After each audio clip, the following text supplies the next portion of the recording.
Rolling, quiet on the set. Action. Cut. Okay, I'm gonna need a little bit more from you. Maybe just give me a smile. Oh my God, way too bright. Can we get somebody a lot more uglier here? It's a little too distracting. Sorry, you're gonna have to sit off to the side. Okay, too pretty for this one. Can we get you? That was silly. That was a silly little bit. But basically, it was a way of me telling you that you're distracting. You're distractingly beautiful.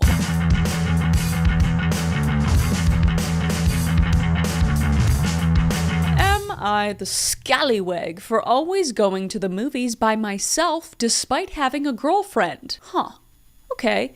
I've done that. I've gone to the movies by myself. There was a time when I loved doing that, even though I was with somebody. To start off, I, 31 male, really prefer going to the movie theaters by myself. It's always been my thing since I've started earning money to go catch a movie maybe once or twice a month. Okay, not in an excess, all right? Now, I also have tinnitus, so I always have this ringing noise in my ears basically 24/7. So when I watch movies, I try my best to focus on the movie, drown out the ringing sound, and not get distracted from the plot. I'm sorry about the tinnitus. That's terrible. I don't like it when I have to talk or chat to people while watching if there's a movie I really want to watch. I often go about 2 to 3 weeks after it's released just to thin out the crowds. I might make exceptions for special occasions. Example, my teenage sister is a Marvel fan, so I treated her to see the Avengers when it came out. But on the regular, I really just prefer going by myself. It's my way of de-stressing. I don't see anything wrong with this. Okay. Now, I've recently been seeing this girl. Let's call her Zoe. She's 29. For about a half a year now. Things have been really good with her, and we haven't had any major fights or quarrels. She's very sweet, and I really like her, but the one thing I will say is that she's very chatty, while I'm more of a quiet guy myself. Early on in our relationship, I did bring up my weird preference of only watching movies by myself, and she said she was cool with it and didn't mind. Now, I do feel bad for this sometimes, so to make up for it, I usually try to do as many things that she likes to do instead, like going out to brunches, hiking, sewing, and I also try to watch the shows she likes whenever we're chilling at her place. Okay, this sounds good so far. On to the problem. Damn it, I forgot there would have to be a problem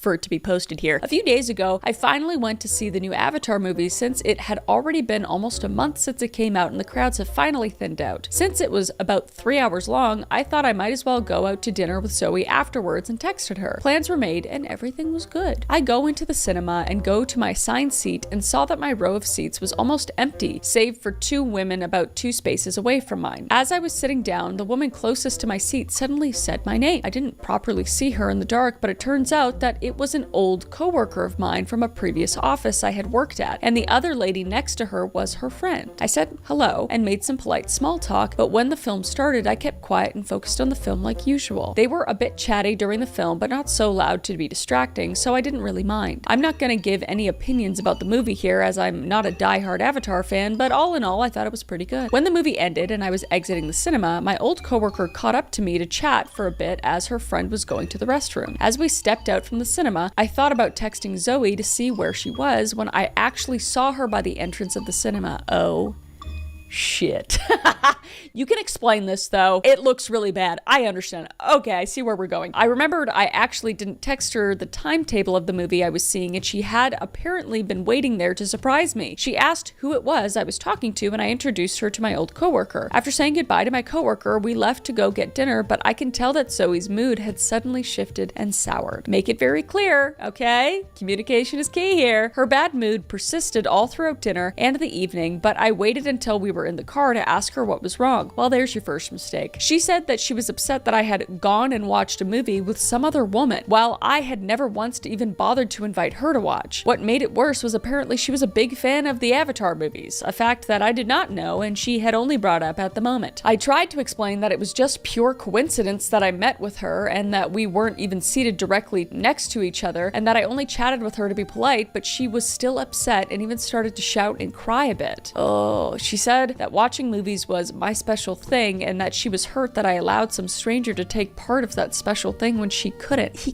couldn't control that. This is Okay. I again tried to explain my side, but she asked me to drop her off at her place and stayed quiet for the rest of the car ride. It's been about 4 days and I haven't heard from her yet, and she won't respond to any of my texts. I honestly don't know what to do about the situation, as I honestly think I haven't really done anything wrong. I haven't really dated that much, and this is the first serious relationship despite my age. It got me thinking if my preference of watching movies by myself is such an asshole of a thing to do, since most partners often go to movies together, right? So Reddit, am I the asshole? And any suggestions on this as well? I think the biggest issue here is that this all should have been like discussed and said before you even left the theater. Like after the coworker left, you should have just been like just made it very clear, because it's very obvious. Like that'd be such an obvious situation in either seat. Like if you saw your girlfriend walk out with a dude, you'd be like, what's going on? And then after they left, you'd be like, by the way, they were literally just there. Like, and I don't know, like that might make you seem even more guilty. I don't know. But if you see that immediately, because you said that she was very quiet, like almost immediately, you should have said something. You waited way too long to say something. So I feel like that's probably the reason too, because I know if I'm feeling like a certain way and I'm being a little sour and a little quiet or something, it feels good to have somebody be like, hey, are you okay? And especially your partner, it's like, you check up. But since you waited, it's just like, it just sounds worse. That is the only way you could be like a quote unquote, maybe a soft asshole. Other than that, like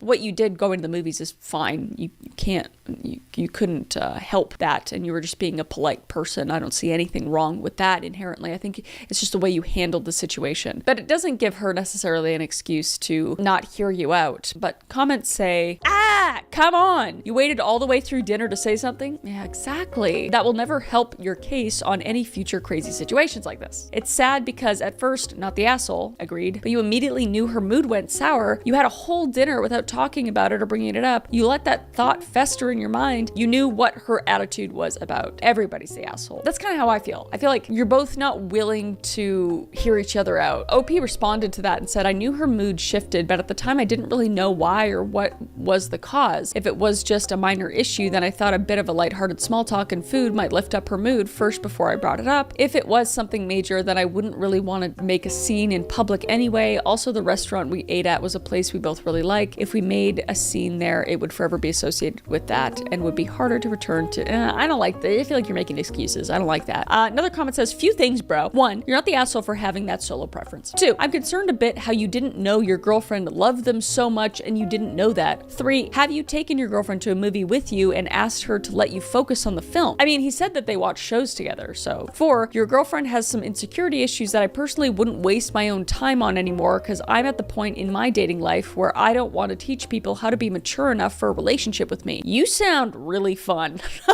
But yeah, some people come with a bit of insecure baggage, and you can either choose to get through it with that person and be stronger for it, or you can leave them and try to find a gemstone of a person, because it's very hard to find people that wouldn't be slightly insecure with that situation. Like, are you kidding me? But we have an update. We have an update the next day. It's been about a day since my post, and my girlfriend finally responded to text. She apologized profusely about not responding to me right away and explained that she had to deal with some problems with her family that came up, and she only had the mental and emotional strength to deal with one issue at a time. Okay, so she's not apologizing to you for how she acted. She's just apologizing for not getting back to you. All right. I am aware that she does have some family drama right now. Won't get into that here just for privacy and unrelated anyway. And I said I understood and that I wasn't really upset about that. We decided to meet up in person and talk things out. I picked her up and we go to a coffee place near her home. After we sat down with our orders, she immediately started to apologize for all the things she said that night. And after that, she had woke up the next day. She had realized how ridiculous she sounded. I don't think it's crazy that she reacted that way,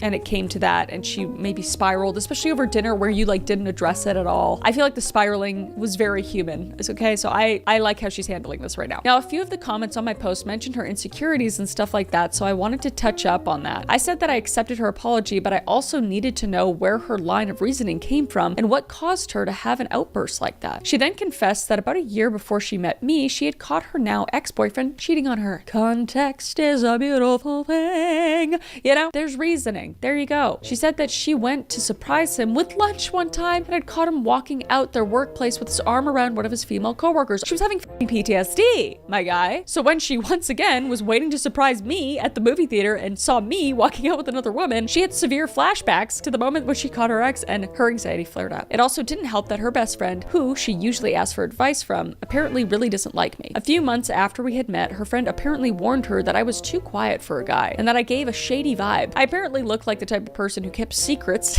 That's crazy. And she should be suspicious of me. Although she initially just brushed her off, this basically implanted a seed of doubt in her. Okay, a lot of just perfectly planted seeds happening right here in her brain. I guess she felt really guilty about the whole thing because she was in a really confessing kind of mood. And I kind of just sat there in silence for a bit just because I really needed to process everything she was saying. After a bit of thinking, I finally brought up the topic of how we were gonna move forward. She said that she realized that what she did was really unreasonable, but she didn't want to break up. I also said that while I was hurt with what happened, I also didn't want to break up over what was essentially a really big misunderstanding. See, this is beautiful. This is beautiful moving forward and handling this situation. I really like how they're handling this right now. But I also told her, as politely as I can, that she really needs to maybe work on any other unresolved issues she might still feel about her ex, maybe even therapy if needed. Okay, well, I don't love the way you said that. I mean, you said politely, I understand that, but I think you should have put yourself in that equation. You should have said, let's work on it together. How can I make you feel better about these situations? I want you to feel as comfortable as possible. And like, I know you've been through this kind of stuff. It's not all on you necessarily, but you're a factor in that. And if you're willing to move forward with the relationship, you need to be able to like help. And then she needs to know that she needs to work on it too, and just work on being more trusting and more, receptive and rational and all those kind of things. It takes a long time, but it takes two. She said that while she would definitely do better and work on her insecurities, she didn't think it warranted therapy yet. I told her to think about it some more if possible and that I would support her in any way I can. After chatting a bit more, mostly about her nosy friend and how she should really mind her own business, lol, we went home feeling much better. Anyway, Reddit, that's about it. I know some commenters mentioned about how I should break up with her, but I really think this is about as good as an outcome as it gets. I also went ahead and invited her to watch a movie on Valentine's Day. Although I'll still mostly continue to watch movies by myself, I'll maybe try to work on including Zoe from now on. Thanks for the people that gave advice. You guys gave me a lot to think about, and while I was waiting on her reply, and I really appreciate it. Have a good one. You know what? I am happy with that because I don't know exactly how the conversation went. I'm gonna safely assume he said it in a very polite way. He sounds like a very rational, level-headed guy that doesn't necessarily want to hurt her feelings or anything. I feel like you both learned a lot about each other in this. 6 months is still really fresh, so I feel like this is it's not a good thing that happened, but I think it is, because it's good to see how you guys handle situations like that, and you can only get better moving forward, hopefully. Comment says, wow, a mature, reasoned discussion and a mutually satisfactory resolution. Who would have thought? This doesn't belong on Reddit. I come here for spiraling chaos, not reason, maturity, and positive communication. That's pretty funny. I love when they end like this. I really like when they end like this, so I'm happy. Let's move on to the next one, okay? Should I feel guilty for skipping my friend's pricey wedding? Oh, I love wedding ones. It just brings out the crazy in everybody. Hey, Reddit, I need some opinions because I'm feeling a little lost. My friend Karen, 30, female, is getting married. And while I'm super happy for her, she's planning a huge destination wedding in the US. We live in Europe. Oh, fuck. She keeps calling it her real wedding, even though there's supposed to be a smaller one in France where we can all go, but we are not invited yet. Here's the thing. Karen is really pushing for my boyfriend and me to go to the US for this wedding. I've tried to explain to her that I just don't have that kind of money lying around. Her solution? Start paying for flights now in small installments and figure the rest out later. Oh, isn't that convenient for you, Karen? I like how you named her Karen too. Honestly though, I just don't have the budget, and this would eat up my holidays for 2025, which is not really how I want to spend it. Don't get me wrong, I love her and I would be so happy to see her on her big day, but is it me, or are brides becoming total bridezillas with these crazy demands? Do we really have to change all our plans because it's their year? Why do so many weddings now feel like a massive financial burden on the guests? Karen doesn't seem to understand why I'm hesitating, and she keeps pushing us to get the tickets, and I'm starting to get frustrated. I even asked her about the second, more local celebration, but she brushed it off and kept insisting on the USA wedding. Am I being unreasonable for wanting to skip the whole destination wedding thing? Immediately, No, you're not being unreasonable, literally at all. I didn't have a destination wedding, technically, because I literally just did it in my backyard, but Caleb and I had family from around everywhere in Texas, but also in Canada, in Virginia, and we sent the invitation out, but fully put on the invitation, like, don't feel the pressure to come. And if you do not get us anything. And like, we're paying for, like, just, there's no extra expense. And we had a small wedding, but we expected to have a small wedding. Like, you can have a destination wedding, do what you want for your wedding. It's your wedding, you know? But don't force people into coming or like guilt them into coming, because you're asking a lot. That is asking a lot. Tom, it says, a person who expects you to go into debt for their party is not your friend. Agreed. If they really want you there, they should offer to support you financially, but it's unreasonable to expect your friends to fly across the globe for your pleasure and pay for themselves. If you plan a destination wedding, you either pay for the people you want there or expect that some of them might not come. Exactly. Like, I paid for my whole like immediate family to come to my wedding because I'm like, you guys aren't paying for that. That's like so much to ask. A friend would accept that you couldn't make it. Tell her to send you the info for the live stream so you can attend from home. Brides do not get a year, expensive hen, bachelorette parties, and everything they want. They can hope for it, but unless they're paying everyone else's expenses, it's just not doable for everyone. She needs to realize this. Since you said no, be prepared for her to ask you to be in the wedding party to try and get you to attend. Hold your ground with the no. No is a full answer. If you have to, stress that nice as it is to attend, she needs to be aware that not everybody has the means and the time to do this, and her constantly asking is going to hurt the friendship. Yeah, like the time to take to go to Europe to the USA, like that's much different from a state to a state. Oh my god, we have an update from a year and a half later. I wonder, okay, so did that wedding happen? Oh my god. I wanted to update because I genuinely don't know if I lost one of my closest friendships over this. Oh my god. For background, we all live in Paris. She's American, big family. Wedding is beautiful, wine region near where her parents live. Very aesthetic, very Instagram, very curated. The groom is French. My boyfriend actually introduced them years ago. We weren't casual friends. We were see each other every other day friends. Wine nights, random weekday dinners, group chats, constantly, trips, real life closeness. Oh, this is gonna make me sad. When the US wedding was announced, I did the math between flights, hotels, activities, boat day, wine tours, etc. It would have cost around $4,000 to $5,000 for us if we stayed a week. That's a huge amount of money for us, and the entire Paris friend group felt the same. No one here has family in the US to combine it with. Before the US wedding, she came to us with a big bouquet and a bottle of wine and asked us to be bridesmaids and groomsmen. Oh, fuck. It was filmed. Very emotional. Damn it. Very moment. Oh, God. The thing is, I had already told her it was almost impossible for us to go. It felt like being emotionally cornered on camera. Yeah, I didn't know it was on camera. That's wild. We didn't say no in the moment because how do you? It was awkward. But a few days later, I met her alone and told her clearly we couldn't commit because of money. We wouldn't be able to travel or do anything else that year if we went. She brushed it off. Yeah, I know, but something shifted. Important detail, before the US wedding, we organized and fully paid for a Portugal stag or a bachelorette and bachelor party weekend for both of them. It was amazing. We put effort, money, time into celebrating them. So it's not like we didn't show up in other ways. She's a fucking bridezilla, I tell you what. Then 2 months later came the small French wedding. Yes, we got the invite. Okay, so you went to a wedding. Oh my God, I'm exhausted. It was beautiful, intimate, so fun, but she was different, distant, polite, surface level. Not the person I used to sit with for hours talking about everything. Now it's been about 6 to 7 months since the wedding. I've maybe seen her 5 times. Every time the group tries to meet, she makes excuses or insists we come all the way to their place 45 minutes outside of Paris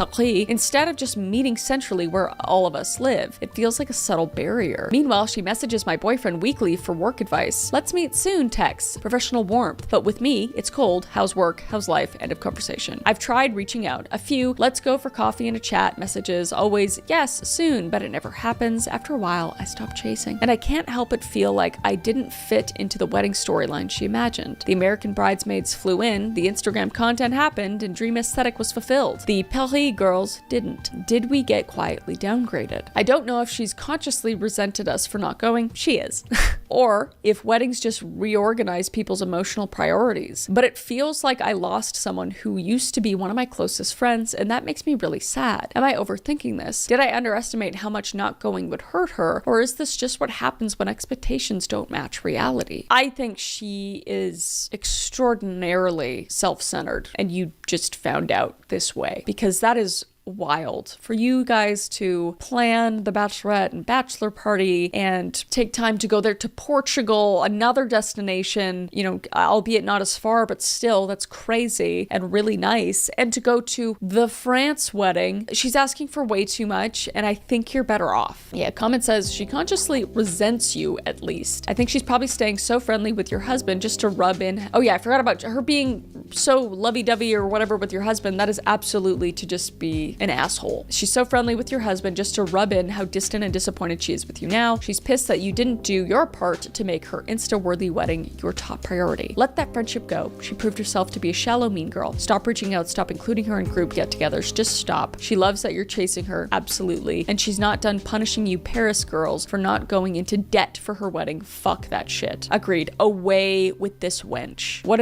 a miserable person. Like it really can bring the true colors out of people, these big events. A lot of the times it's weddings. What do you guys think? Let me know. I'll do one more little quick one, okay? Am I the scallywag for telling a coworker that she doesn't get special treatment just because she's sad? Oh, this title makes me sound like a jerk for sure, but hear me out. I got you, bud. I'm hearing you out. I work in a small office building for an estate company. I've been working there for 6 months now. In November, a coworker of ours, I'll call her Lena to make it easier, came out as bi to us while we were grabbing dinner after work on Friday. She told us she's known for a month now and has been sitting on it to come to terms with it, and that she was planning on telling her boyfriend that night, but she wanted our opinions first. Okay, so she's got a boyfriend, she's bi. It still works with the equation, okay? Anyhow, the weekend goes by and she returns to work absolutely wrecked. I'm talking eyes puffy, hair a mess, and wearing the same clothes from Friday.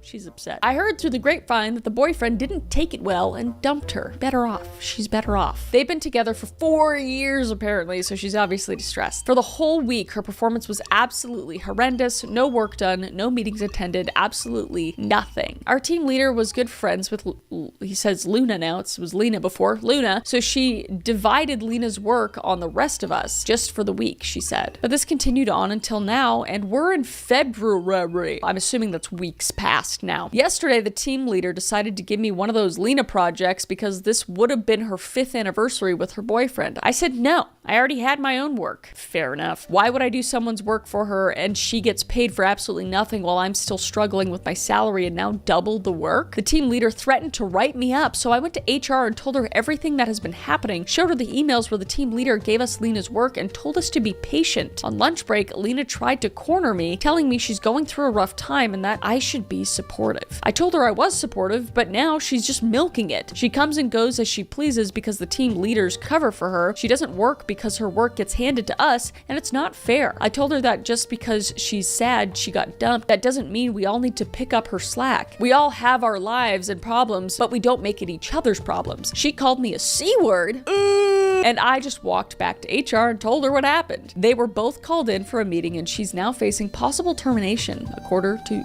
the same grapevine. I don't think I was in the wrong for going to HR. I'm not going to do the work for someone else and they get to hand it in and take all the credit. However, I think I probably shouldn't have said what I said. 4 years is a long time, and she did look absolutely wrecked. But at this point, it was getting a bit ridiculous to still expect such treatment. That was 10 days ago. We are almost at the end of February as of filming this right now. And so this happened in January. So she'd almost like quote unquote milked this for like 3, almost 4 weeks, it seems. That's a lot. People have a lot going on in their lives though. I can't tell you how many times I like had to go into a workplace. I worked many jobs before I did this, and not that I should have sucked it up, but I sucked it up under way worse circumstances than this. Not saying that she can't be sad, but I'm just saying like people deal with it and go to work, and I would never expect somebody to pick up my work based off of that. Like if you're staying home or something for a couple days, whatever, I guess. But that feels, I'm just not, maybe that's just because I'm not that type of person. I would feel very guilty. I would already feel upset based off of like what happened, but I'd feel even more upset if I'd pass on the work to somebody else. I'm more like I need to distract myself when I'm upset though. So I don't want to say like she's invalid in feeling the way she's feeling. I think that's very valid. But for the length of time, I understand why the coworkers were getting upset. They're like, are you serious? Like she's clearly getting favorited. Let's read the comments, what the comments say though. I have no idea. I'm very curious. Maybe I'm crazy. Comments say, if she can't function at work, she should be on sick leave. Okay, that's kind of what I think. Like, she should just not be there. Not getting a free ride on coworkers' backs. You did what you had to do, not the asshole. Okay, thank God. I swear to God, I like have my opinions, and because I don't ever read these beforehand. I only read the title and I'm like, that sounds interesting. I'm always like, maybe I'm crazy, but okay, that kind of validated me a little bit. Another comment says, exactly, and the office needs to hire a temp to take up some of the workload. Yeah, 4 years is a long time, and sometimes you'll need a couple sick or vacation days off, but usually after that, work is a good distraction to give your mind a rest from thinking about the breakup too much. That is how I feel, and Reddit knows how I feel. I love Reddit. Fantastic. Another comment says, the team leader needs to be fired as well or demoted. How do you let this go on from, wait, it was November to February? No. What? Because this was posted 10 days ago. Did I miss that completely? In November. Oh, I did. Oh my God, you guys are probably screaming at me right now. Like, it's November, you dumb bitch. I'm sorry. Wow, it's February. Fuck that bitch. I take back any empathy I had before. She sucks, dude. And so does the higher up person that could like handle the schedule. Fuck all these bitches. I don't even care what you say in the comments anymore. I'm just kidding. Just kidding. Anyway, that's it for that. Let me know what you guys think down below. That's crazy. And that's it. See ya.